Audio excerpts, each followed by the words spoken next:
Alright, so what I did is just hacked a big section of the bottom of the battery tray, the factory battery tray off.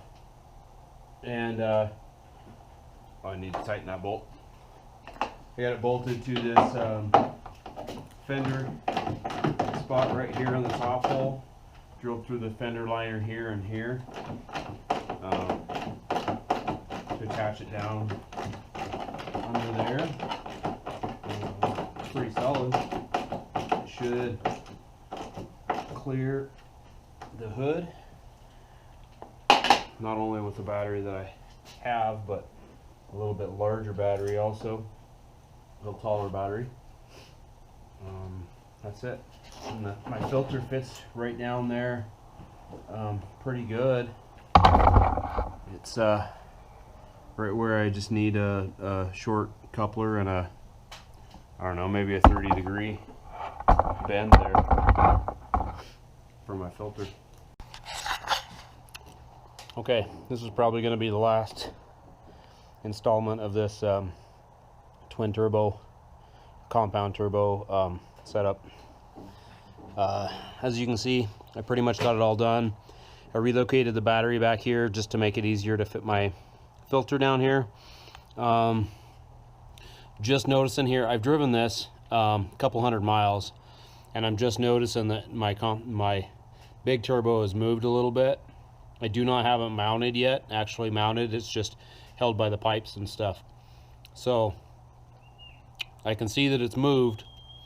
I'm going to be getting the mount on today, and then I'll get that pulled away from the oil filter a little bit. So anyway, this compound turbo setup, it's actually working pretty good. I haven't ran it locked yet, but unlocked with the converter unlocked, it spools by about 1500 just fine. It's given me about 50 pounds of boost right now, so I'm gonna actually be doing some head studs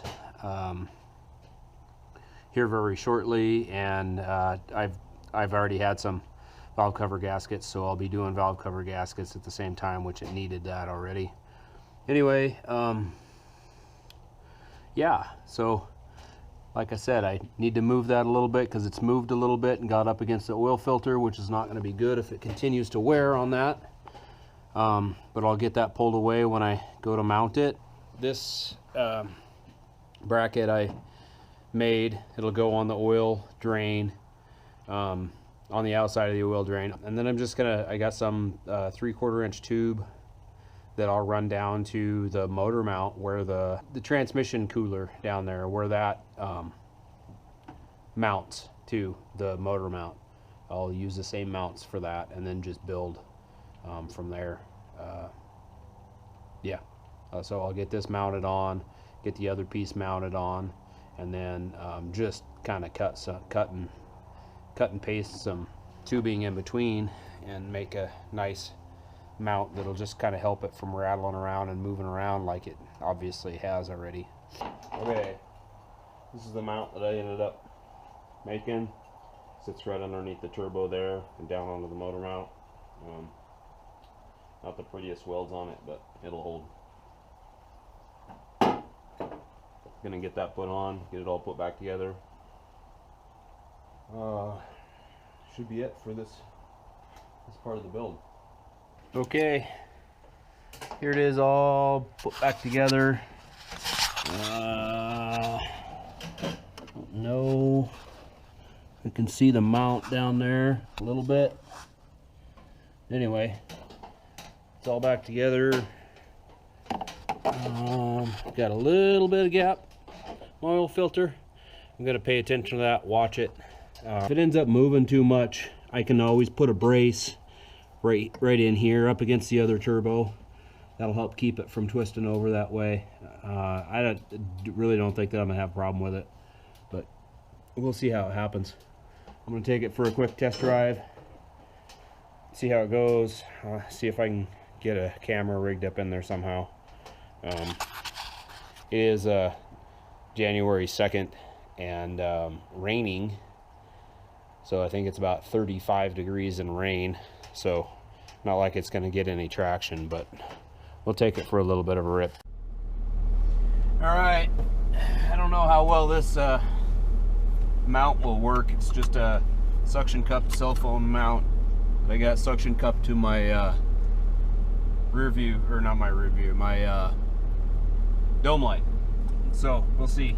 The truck's cold, so I'm gonna just kind of take it for a little bit of a drive and get it warmed up. And it's really rainy anyway, so we're probably not gonna get much of anything.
I think that lasted about 4 minutes before it fell off, so